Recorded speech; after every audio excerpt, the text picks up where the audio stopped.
안녕하십니까. 전동기 제어 세 번째 강의 전동기의 토크 발생 조건입니다.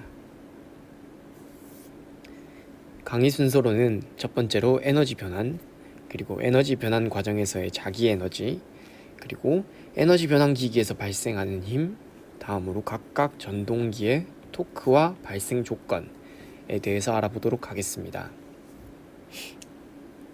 첫 번째로 에너지 변환입니다. 이 내용은 이제 지난 1주차 강의 때부터 계속 나왔던 내용인데요. 전동기는 전기 에너지를 입력받아서 기계적인 운동 에너지로 변환하는 에너지 변환 기기입니다. 따라서 이 본 강의에서는 전동기가 전기 시스템, 즉 전기 에너지를 입력받아서 자개 시스템을 거쳐 기계 시스템으로 이 변환되는 변환 과정을 분석하여서 전동기의 토크 발생 원리에 대해서 이해해 보도록 하겠습니다. 첫 번째로 에너지 보존 법칙입니다. 이 에너지 보존 법칙이란 이름에서도 알 수 있고 우리가 중고등학교 때 아마 배웠을 내용인데요. 이미 한 시스템 내에서 에너지의 형태가 바뀔 때 항상 시스템 전체의 에너지 총량은 변하지 않는다라는 내용입니다. 이를 이제 전동기 시스템에 적용하게 되면 임의의 시간 동안 전기 에너지가 공급된다면 이 전기 에너지, 즉 시스템 전체 에너지의 총량은 기계적 에너지의 출력과 시스템 내의 자기 에너지와 시스템 내의 손실의 합이다 라는 식으로 표현이 되게 됩니다. 이때 시스템 내의 손실을 보게 되면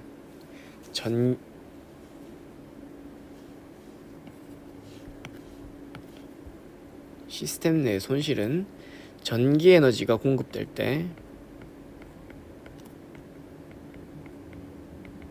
I제곱 R로서 발생하는 동손,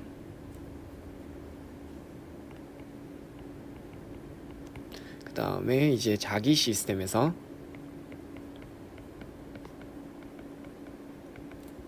히스테리시스 손실,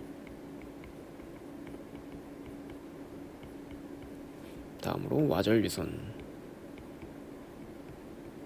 그 다음에 이제 기계 시스템에서는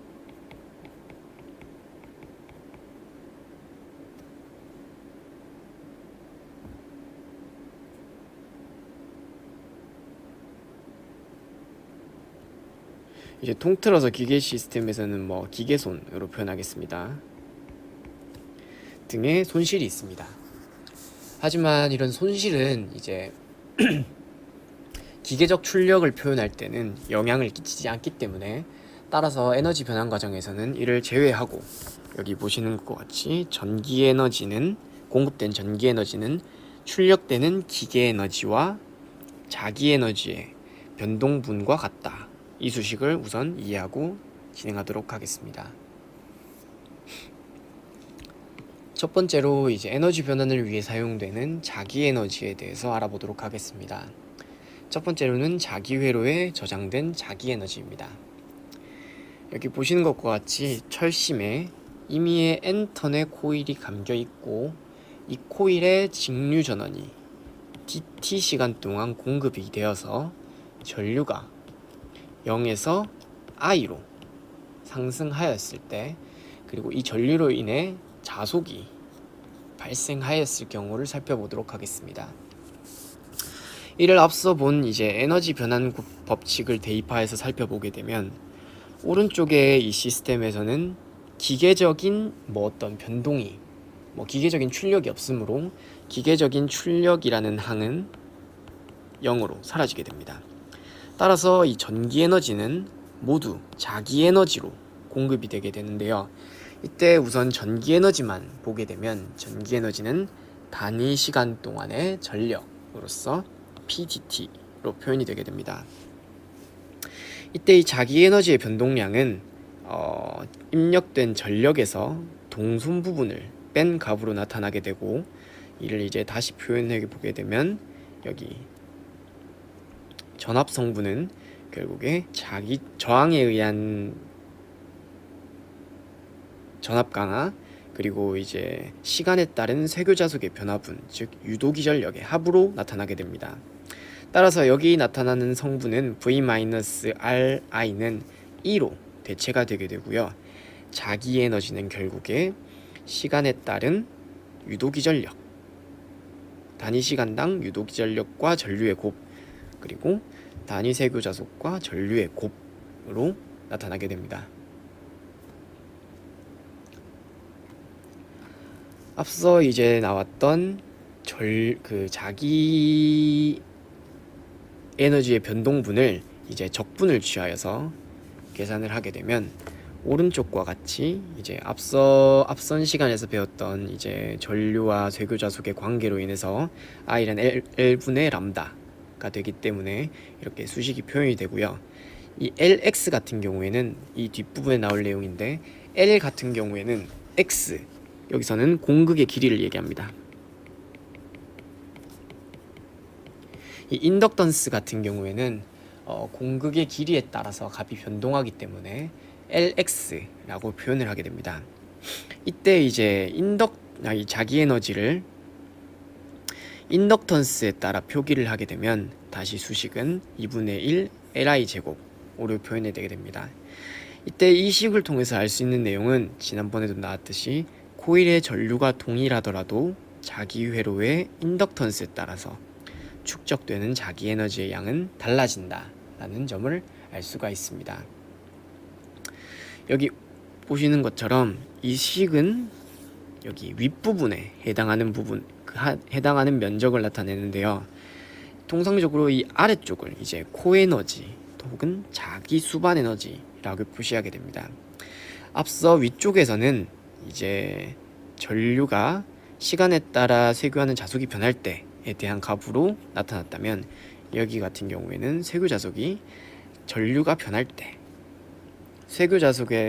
전류가 변할 때에 따른 전류가 I에서 0에서 I까지 상승할 때의 쇄교자속과의 곱인 자기 수반 에너지, 이 아래쪽 면적이라는 개념이 있습니다. 이 자기 수반 에너지는 뭐 어떤 물리적인 의미는 존재하지 않지만 힘을 표현하는데 매우 유용하기 때문에 힘을 표현할 때 사용하게 됩니다. 우리가 앞서 이전 시간에 배웠던 그 pH 커브를 보게 되면 이렇게 히스테리시스 곡선을 나타내게 되는데요. 이는 이제 비선형적인 시스템이었지만, 만약에 이렇게 오른쪽에서 보는 것처럼 선형적인 시스템이라면 자기 에너지와 자기 수반 에너지는 동일한 값을 갖는다라는 것을 알 수가 있습니다. 그런데 이런 전동기처럼 공극이 존재하는 자기 회로는 대부분이 선형 시스템입니다. 이를 이해하고 다음으로 넘어가 보도록 하겠습니다. 이제 이렇게 앞서 지금까지 계속 보았던 고정되어 있는 이런 고정되어 있는 에너지 변환 기기가 아니라 이렇게 움직이는 경우에 에너지 변환 기기에 대해서 알아보도록 하겠습니다.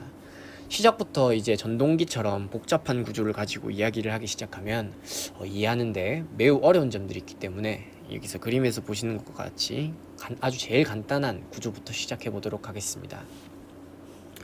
여기 보시는 그림에서처럼 이제 철심으로 된 고정자와 그리고 여기 벽에 스프링으로 연결된 운동자가 있는 경우를 살펴보도록 하겠습니다. 이때 고정자에 임의의 N턴의 권선을 감고 전원을 인가하여서 전류를 발생시켜주면 이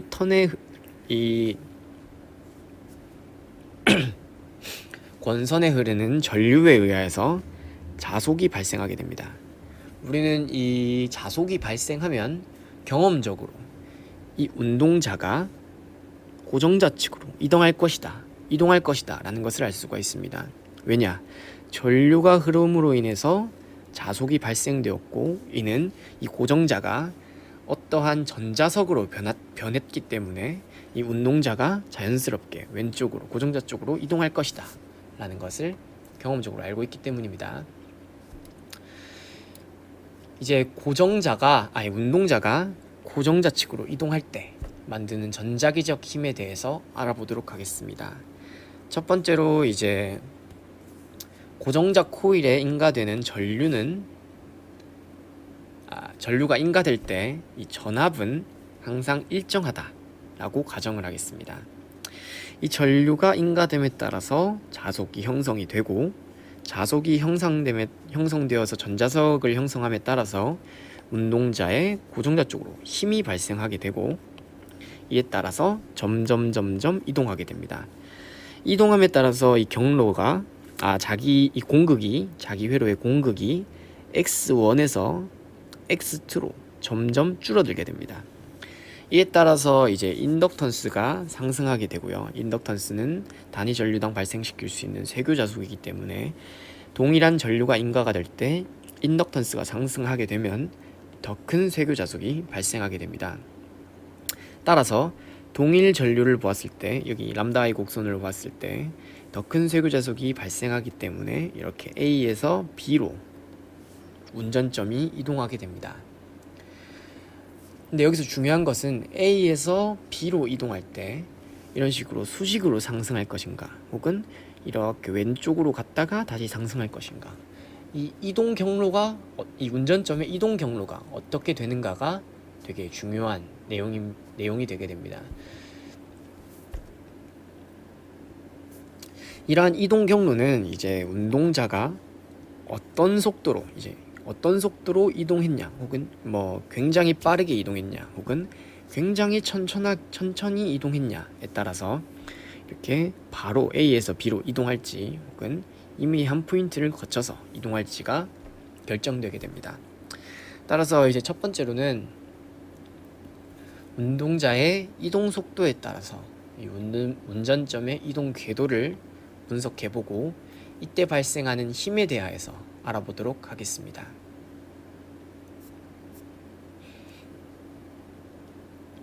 이제 첫 번째로는 운동자가 매우 빠르게 이동한 경우입니다. 여기 있던 운동자가, 여기 S1의 공극을 가지던 운동자가 X2의 위치로 이렇게 굉장히 빠른 속도로 이동했다라고 가정하게 되면 이동 과정에서 이 공극의 변화가 자기 회로에 반영이 되지 못하게 됩니다. 따라서 여기 보시는 것과 같이 A 위치에서 C 위치로, 왜냐면 이동 과정에서 공극의 변화가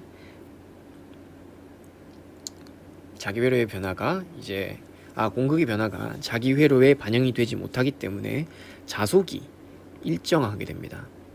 따라서 이제 자속이 일정한 경우에는 전기 에너지의 변동분을 살펴보게 되면, 공급량을 살펴보게 되면 I d 람다이기 때문에 여기 d 람다가 0이 되어서 전기 에너지의 추가적인 공급량은 0이 되게 됩니다. 따라서 이 전기 에너지의 공급량이 0이다 라는 것을 에너지 보존 법칙에 대입하게 되면 운전자의 이동에 필요한 기계적 에너지는 자기 에너지로부터 왔다라는 것을 알 수가 있습니다. 이때 얻어진 자기 에너지의 면적은 여기 하늘색 부분이 되겠습니다. 이제 이동 중에 발생한 힘에 대해서 알아보도록 하겠습니다. 이 힘은 단위 변이당 기계적 에너지의 변동량으로 나타낼 수가 있고, 이제 운동 에너지는 여기 자기 에너지의 감소분으로 표현을 하였기 때문에 여기 마이너스가 붙어서 이렇게 표기가 되게 됩니다. 그리고 세교 자속은 항상 일정하다라는 수식을 알고 있어야 됩니다. 이를 토대로 이제 자기 에너지에 대한 수식을 정의해 보게 되면 다음과 같이 이제 수식이 정의가 되게 되는데, 이때 이 수식에서는 이제 세교 자속이 변동이 있는 것을 고려한 수식인데,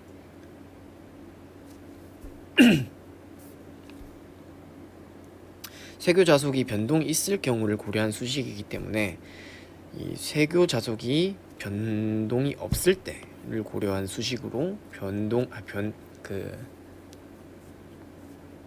표현을 하게 되면 최종적으로 2분의 1 i제곱 라운드 x분의 라운드 lx로 표현이 되게 됩니다. 이 힘이라는 것은 점점 그 크기가 커지는 방향으로 작용을 하게 되는데요. 여기 Lx 이제 공극의 길이에 따른 L 값을 보게 되면 L이 커질 때 힘이 커짐을 알 수가 있습니다. 이 L이 커진다라는 것은 결국에 이 자기 경로가 줄어든 것을 의미하고, 우리가 전원을 인가했을 때 자기 경로가 줄어들 것이다 라는 것을 예상하고 보았을 때는 결국에 이 힘이라는 것은 자기 회로의 인덕턴스가 증가하는 방향으로 작용한다 라는 것을 알 수가 있습니다.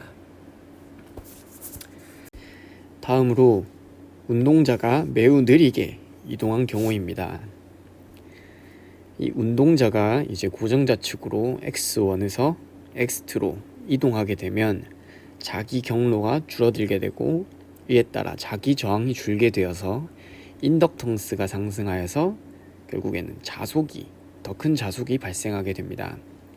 하지만 이 운동자가 매우 느리게 이동할 경우에는 이 자기 경로의 감소량, 즉 이 자속의 증가량이 매우 작기 때문에, 시간에 따른 쇄교 자속의 변동이 매우 작기 때문에 이 권선에 발생하는 유도기전력은 0이라고 가정하겠습니다.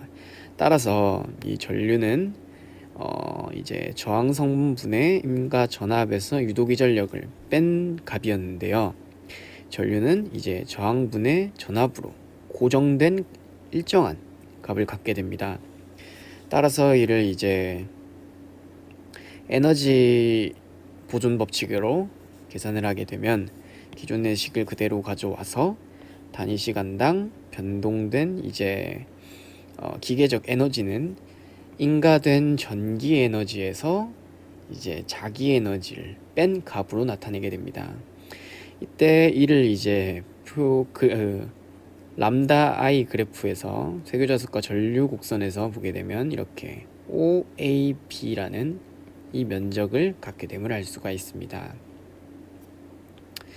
이에 대해서 이제 좀 더 살펴보게 되면 이동 중에 이제 매우 느리게 전기 에너지의 공급량을 살펴보게 되면 이 전기 에너지는 유도기전력과 전류 곱하기 단위 시간, 이를 변환했을 경우에는 전류 곱하기 인가된 전류 곱하기 쇄교자속의 변화량으로 나타내게 됩니다. 이는 이제 임의의 I 값에 람다2 마이너스 람다1 여기 1 부분의 면적을 갖게 됩니다. 다음으로 이 자기 에너지의 변동량을 보게 되면 0에서 람다가 2까지 증가할 때 값과 전류의 값을 곱하게 되면 결국에는 이렇게 이 부분의 면적을 갖게 되고, 여기 이제 이동한 후에 이제 자기 에너지이고, 여기는 이동 전에 자기 에너지를 보게 되면 여기 OAF의 값을 갖게 됩니다. 따라서 이 자기 에너지의 변동량을 계산해 보게 되면 결국에는 여기 2번의 면적 빼기 3번의 면적의 값이 되겠습니다. 따라서 이 기계적 에너지의 변동량식은 위에 두 경우의 면적을 대입하게 되면 여기 1번 사각형 면적에서 2번을 빼고 3번을 더한 값, 즉 OAB의 면적이 되겠습니다.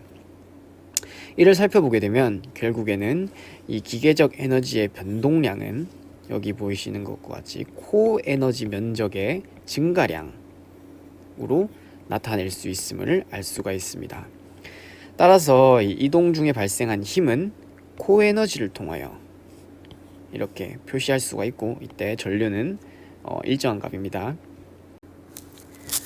이를 이제 선형 시스템을 가정한 경우에 이동 중에 발생한 힘을 계산하게 되면 이 코에너지와 자기 에너지는 동일한 값이기 때문에 아래와 같이 수식이 전개되게 되고, 최종적으로 이 선형 시스템에서 이제 이동 중에 발생한 힘은 앞서 나왔던 이제 회전자가 매우 빠르게 이동했을 때와 동일한 값을 갖게 됩니다. 따라서 이 이동 중에 발생한 힘은 회전자가 느리게 이동했을 때와 빠르게 이동했을 때 모두 같은 값을 갖는 것을 알 수가 있습니다. 그리고 이 이동 중에 발생한 힘에 대하여서 자기 저항을 이용해서 한 번 더 힘을 표현해 보게 되면 최종적으로 이 힘은 이렇게 마이너스 2분의 파이 제곱 라운드 x분의 라운드 rx 라는 수식으로 정리가 되게 되는데요. 이 rx란 결국에 뮤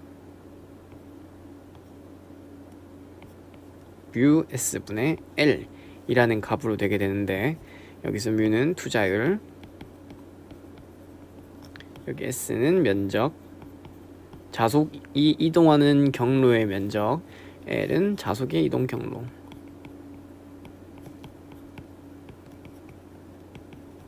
결국에 이 L 값이 줄어들기 때문에 힘은 자기 회로에서 자기 저항을 감소시키는 방향으로 작용한다 라는 것을 알 수가 있습니다.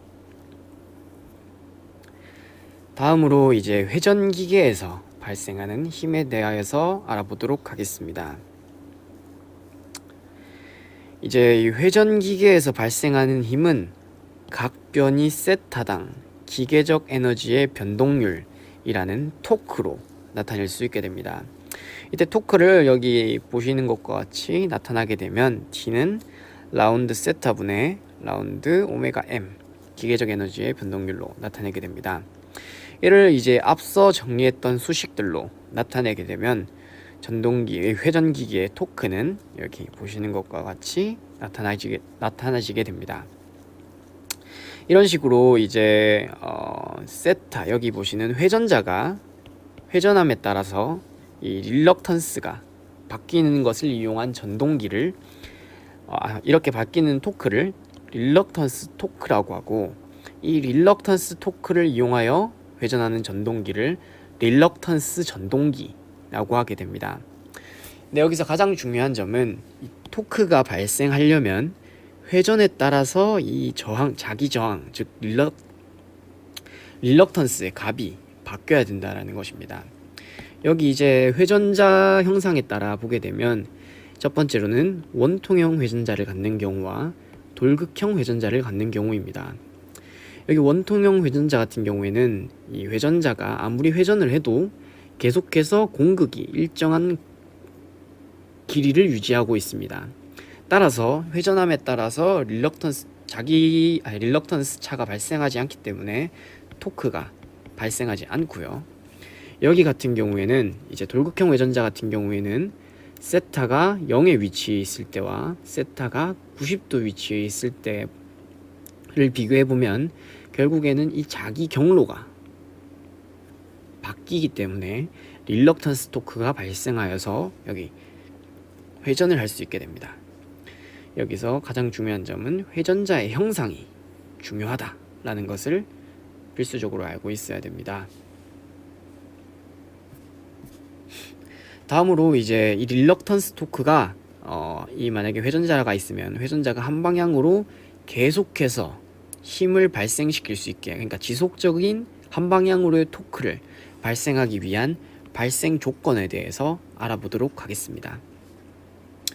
우리가 지금 딱 봤을 때 여기에 이제 DC 전류를 인가한다면 절심에 여기 보시는 것과 같이 이제 여기 이 회전자가 계속해서 회전하지 않을 것이다 라는 것은 이제 직관적으로 알 수가 있습니다. 왜냐하면 계속해서 극성이 변하지 않기 때문에 한 방향에 아마 회전자는 고정되어 있을 것입니다. 따라서 임의의 교류 전류를 여기 전원에 철심에 권선에 인가한 경우를 살펴보도록 하겠습니다. 토크 같은 경우에는 앞서 나왔던 대로 이제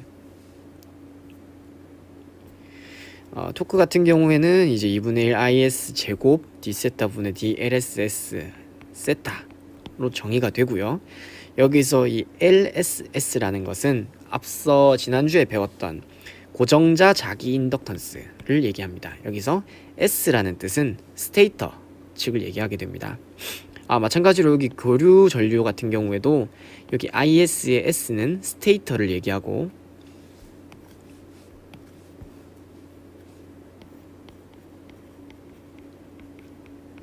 여기 m은 im 코사인 오메가 st라는 값은 결국에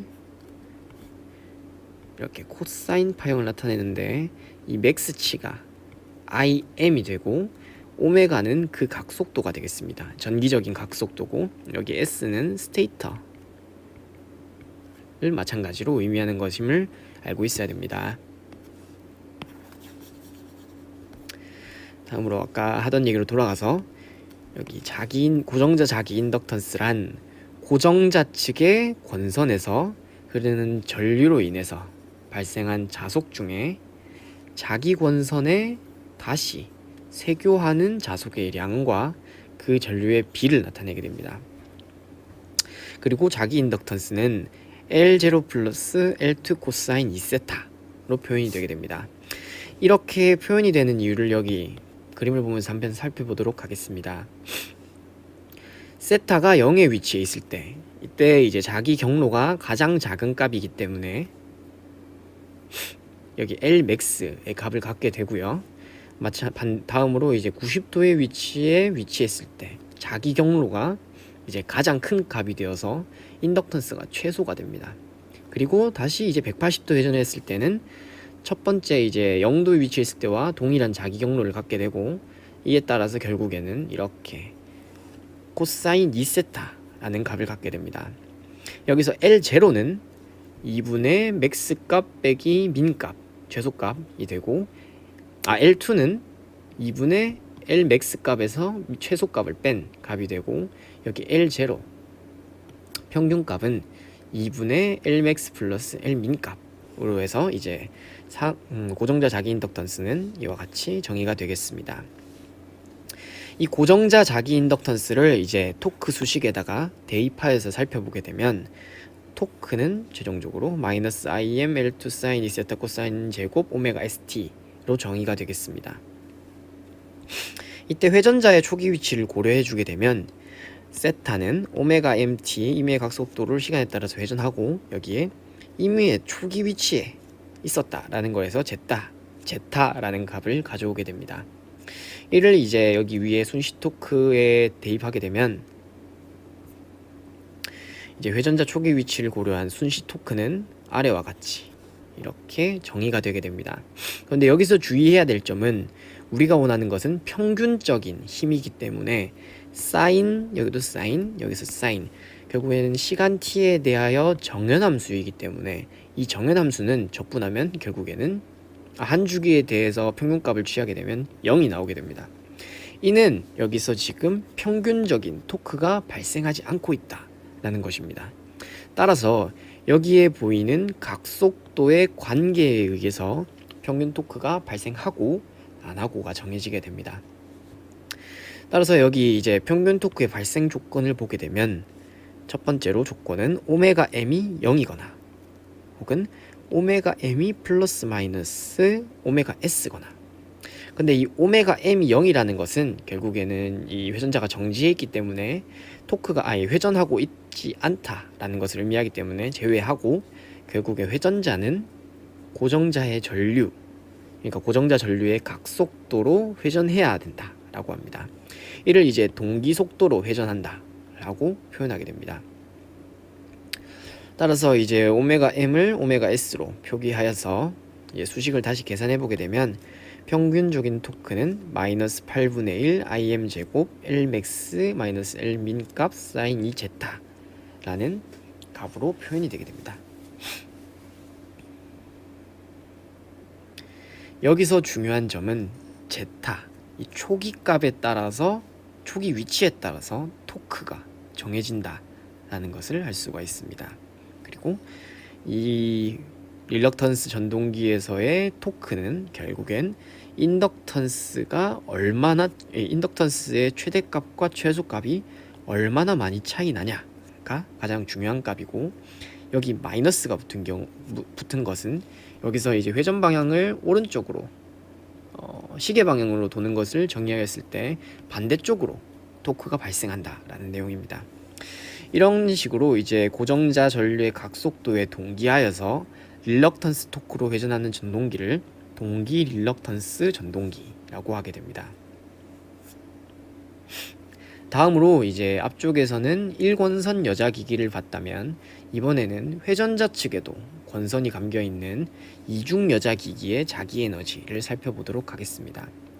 하지만 이 회전자가 회전한다라고 가정하게 되면은 이 회전함에 따라서 변하는 인덕턴스라든가 그런 값들을 다 고려해줘야 하기 때문에 매우 어렵게 됩니다. 따라서 회전자가 고정돼 있다라는 것을 가정하고 이 자기 시스템은 선형이다 라는 것을 가정하고 시작하도록 하겠습니다. 회전자가 이제 고정되어 있기 때문에 기계적인 에너지의 변동은 없게 되어서 이제 입력되는 전기 에너지가 모두 자기 에너지로 변환이 되게 됩니다. 근데 이때 각각 스테이터와 로터의 이게 ES 스테이터, ER 로터 이제 각각 인가되는 전기 에너지가 있기 때문에 이의 전기 에너지는 각각 성분으로 둘 다 정의를 해줘야 되게 됩니다. 그리고 이 전기 에너지는 손실을 제외하고 모두 자기 에너지로 변환이 되게 됩니다. 이때 이 인가되는 전기 에너지에 대해서 살펴보게 되면 여기 람다 S와 람다 R은 이전 시간에 배웠던 고정자와 회전자의 자기 인덕턴스 성분입니다. 여기서 이 자기 인덕턴스 성분을 이제 위에 수식에 대입하게 되면 아래와 같이 이제 수식이 정의가 되고요. 뭐 이 정의하는 것에 대해서는 뭐 대입하고 이런 것에 대해서는 따로 설명을 하지 않도록 하겠습니다. 어차피 이 부분이 뭐 대입을 해서 넣는 거기 때문에 최종적으로 자기 에너지의 변동량은 아래와 같이 정의가 되고요. 다음으로 이를 이제 전류가 0에서 스테이터의 전류가 IS까지 상승할 때와 IR까지 상승할 때 이제 적분을 취하게 되면 이렇게 시스템에 저장되는 총 자기 에너지는 아래와 같이 정리가 되게 됩니다. 이를 이제 이 토크 성분으로 살펴보게 되면 각 세타의 변화량에 대해서 이렇게 미분을 취하게 되면 수식의 뭐 이 부분에 대해서는 그냥 미분이니까 진행하게 되면 아래와 같이 정의가 되게 되고요. 여기에 보시면 LSS, LRR 결국에는 자기 인덕턴스 성분에 대한 변동분과 여기 상호 인덕턴스에 대한 변동분에 의한 토크로 나눠지게 됩니다. 여기 파란 부분을 이제 자기 인덕턴스의 변동에 대한 토크를 이제 릴럭턴스 토크라고 하고요. 여기 오른쪽에 보이는 부분을 이제 고정자와 회전자 권선 간의 이제 세타가 변할 때 이 고정자와 회전자 권선 간의 상호 인덕턴스 변동에 의한 토크라고 해서 마그네틱 토크 혹은 자기 배열 토크라고 하게 됩니다. 이 마그네틱 토크가 우리가 흔히 알고 있는 DC 전동기, 뭐 유도 전동기, 그리고 동기 전동기에서 주가 된 토크 성분입니다. 물론 뭐 이 릴럭턴스 토크를 이용하는 동기 전동기도 있지만 그에 관해서는 추후에 이제 연구자석 동기 전동기를 배우는 경우에 그때 설명을 진행하도록 하겠습니다. 근데 이제 토크를 한 번 더 살펴보게 되면 우리가 앞서 릴럭턴스 전동기에서 인과 전류의 각 주파수와 회전자의 각 속도가 같아야 지속적인 평균 토크를 발생한다 라는 내용을 이제 설명했던 것을 기억하실 겁니다.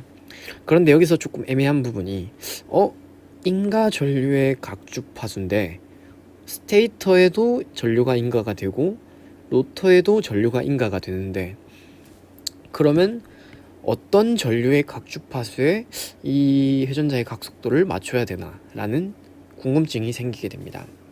따라서 이를 이제 구조적으로 이 릴럭턴스 성분을 어떻게 제거할 것인가 라는 거에 대해서 이제 하나씩 알아보도록 하겠습니다.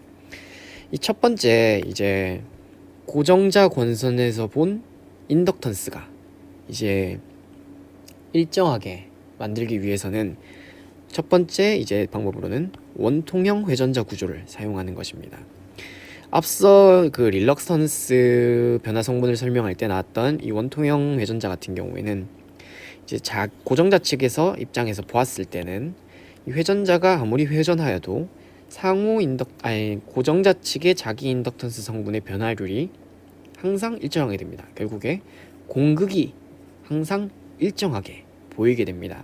따라서 여기 첫 번째 성분인 이제 세타가 변할 때 고정자 측의 인덕턴스 성분의 변화율이 0으로 되어서 1번 수식이 날아가게 됩니다. 두 번째로 이 회전자 측의 구조를 없애기 위해서 이렇게 고정자를 원형으로 원통형 고정자 회전자 구조를 가져오게 됩니다. 따라서 이 회전자의 입장에서 보았을 때 아무리 회전자가 회전하더라도 결국에 이 공극이 변하지 않기 때문에 회전자 권선에서 공극이 항상 일정하기 때문에 두 번째 인덕턴스의 변화분 성분도 사라지게 됩니다. 따라서 이 원통형 구조의 고정자와 회전자가 원통형인 구조의 토크를 살펴보게 되면 토크는 고정자 전류와 회전자 전류 그리고 회전자가 회전함에 따른 상호 인덕턴스 성분의 변동에 의한 토크만 남게 됩니다. 이때 이제 고정자 전류와 회전자 전류를 각각 정의하게 되면 고정자는 스테이터의 맥스 값 전류의 그다음 코사인 오메가 t라는 값을 갖고 있고 이 회전자 전류는 임의의 위상차를 가지고 동작한다 라는 것을 가정하겠습니다. 이때 이 상호 인덕턴스 성분이 중요하게 되는데요. 만약에 여기 보이는 이 파란색이 이렇게 전류가 인가되었을 때 발생하는 자속의 방향이라고 가정하겠습니다. 만약 이 회전자가 이렇게 이 위치에 위치하고 있다 라고 하게 되면 고정자에서 발생시키는 자속의 방향과 회전자에서 발생시키는 자속의 방향이 동일하게 됩니다. 이때 이제 가장 큰 인덕턴스 서로의 상호 세교 자속을 갖게 되고 그때 가장 큰 인덕턴스 값을 나타내게 됩니다. 그리고 이제 90도 회전하여서 고정자 측이 발생하는 자속과 회전자 측이 발생하는 자속이 이렇게 90도를 이룰 때 이제 서로 상호 성분이 이제 가장 작은 거의 없는 여기 값이 되겠고요. 반대로 이제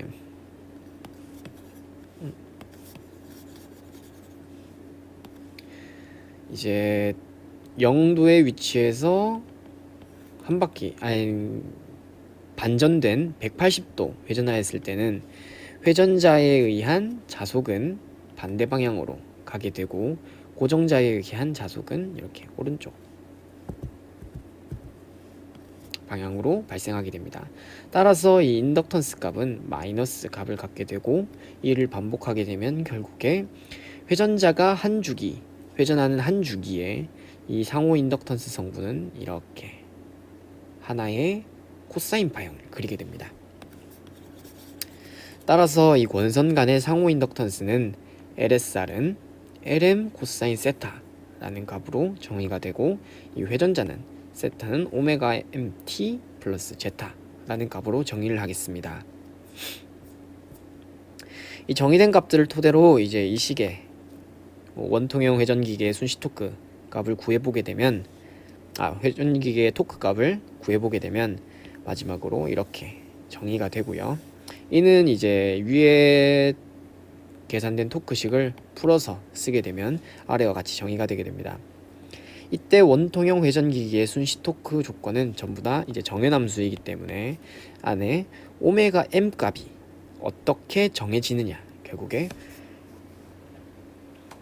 이 회전자의 회전 속도가 어떻게 되느냐에 따라서 토크가 발생하게 되고, 이 수식을 통해서 보게 되면 오메가 m이 고정자 측의 전류 각속도와 회전자 측의 전류 각속도의 합이거나 혹은 차일 때 순시 토크가 발생한다 라는 것을 알 수 있게 됩니다. 이러한 이제 순시 토크 발생 조건에 대해서 알아봤고요. 이제 각각 전동기가 직류 전동기, 동기 전동기, 유도 전동기가 순시 토크 발생 조건에서 어떤 조건으로 이동하는지, 그리고 구조는 어떻게 되어 있는지, 그리고 간단한 평균 토크에 대해서 알아보도록 하겠습니다. 이 직류 전동기 같은 경우에는 스테이터, 즉 여기 외부의 고정자에서 계좌를 만들어주는 고정자에서 DC 전류를 인가하게 됩니다. 따라서 오메가 S는 0이 되게 되고요. 결국에 이 오메가 M은 오메가 R이라는 회전자의 전류 각속도에 동기하여서 회전하게 됩니다. 따라서 이 토크는 앞서 나왔던 수식에 이 오메가 M, 오메가 R, 오메가 S는 0이라는 값을 대입하여서 정리하게 되면 마이너스 2분의 고정자와 회전자의 전류값 곱하기 상호 인덕턴스 성분 그리고 사인 제타라는 값으로 나타나게 됩니다.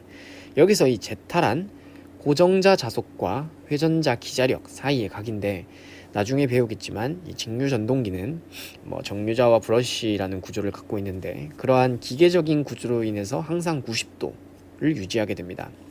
따라서 이 사인 90도는 여기 이 부분인데 1로 나타나게 돼서 없어지게 됩니다.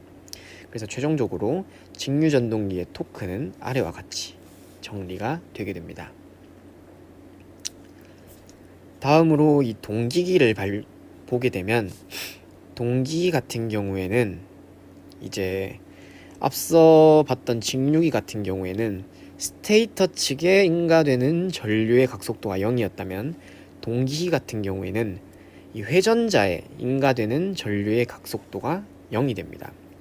이를 이제 나중에는 자석을 써서 그런 점도 있기도 하고 혹은 자석과 유사하게 직류 전원을 인가해서 전자석 같은 회전자를 만들어 주어서 이렇게 되긴 하는데 이 부분에 대해서는 추후에 이제 동기전동기를 배울 때 좀 더 자세히 알아보도록 하고 이를 이제 토크식에 대입하게 되면 아래와 같이 이제 토크가 정의가 되게 됩니다. 그런데 이 동기전동기 같은 경우에는 앞서 봤던 직류전동기와 다르게 이 제타를 임으로 변경을 할 수 있게 됩니다. 따라서 이 동기전동기의 평균 토크는 제타에 따라서 달라지게 됩니다. 그런데 여기서 좀 더 눈여겨봐야 될 점이 오메가 M과 오메가 S가 같을 때 이제 토크가 발생하게 됩니다. 그런데 여기 보시는 것처럼 기동 토크란 이 전동기를 처음에 멈춰 있는 상태에서 회전시킬 때 요구가 되는 토크입니다. 하지만 이 회전자가 멈춰 있을 때 오메가 M은 0이기 때문에 기동 토크가 발생하지 않습니다. 그래서 뭔가 특별한 방법이 나중에 배우겠지만 보호권선이라던가 하여튼 그런 부분에 대해서는 나중에 동기 전동기를 배울 때 좀 더 배우게 되고 알아야 될 부분은 기동 토크가 0이다. 그리고 평균 토크는 제타에 따라서 달라진다 라는 것을 알고 있는 게 중요합니다. 마지막으로 유도 전동기입니다. 유도 전동기는 이름에서 알 수 있듯이 적혀 있듯이 여기 유도 기전력을 이용하여서 회전하는 전동기입니다. 이때 이 토크 발생 조건은 회전자의 각속도는 스테이터에 인가되는 전류의 각속도와 로터에 인가되는 전류의 각속도의 차가 되고 토크는 아래와 같이 발생하게 됩니다. 유도 전동기에 대해서는 굉장히 설명할 게 많은데요. 실제로 유도 전동기에는 여러 가지 회전하는 자개가 3개의 종류가 있고 그에 대해서 각각 서로 속도차 혹은 위상차를 가지고 회전하고 있고 그거를 이제 정의한 게 슬립이다. 이런 자세한 내용들이 있지만 현재는 이 정도의 이런 조건을 가지고 결국에 토크 값은 이렇게 정의된다 까지만 알고 있어도 크게 무리가 없습니다. 왜냐하면 추후 아마 유도기와 동기기 같은 경우에는 이제 중간고사 이후에 배우게 될 텐데 지금까지는 중간고사 이전까지는 직류전동기까지만 이해하고 계셔도 충분히 괜찮으실 겁니다. 따라서 본 강의에서 했던 내용이 이제 최종적으로 좀 더 정리를 하게 되면 이제 에너지 변환의 원리는 어떻게 되는지, 에너지 변환 원리인 그 에너지 보존 법칙에서 그 자기 에너지의 자기 에너지의 변화량과 자기 에너지의 값과 그때 발생하는 힘 그리고 코에너지의 관계 그리고 최종적으로 선형기기에서 회전기기로 변했을 때 이 구조가 어떻게 되어야 릴럭턴스 토크를 제거하는지, 그리고 고정자와 회전자의 이제 상호 인덕턴스와 자기 인덕턴스의 관계, 이 부분에 대해서만 이해를 하고 계셔도 본 장의 강의 내용을 충분히 이해하셨다라고 생각할 수가 있겠습니다. 본 강의는 여기까지고요. 강의 내용에 대해서 추가적으로 궁금한 점 있으시면 CTL에 남겨주시면 제가 바로 답글을 달도록 하겠습니다. 이상입니다.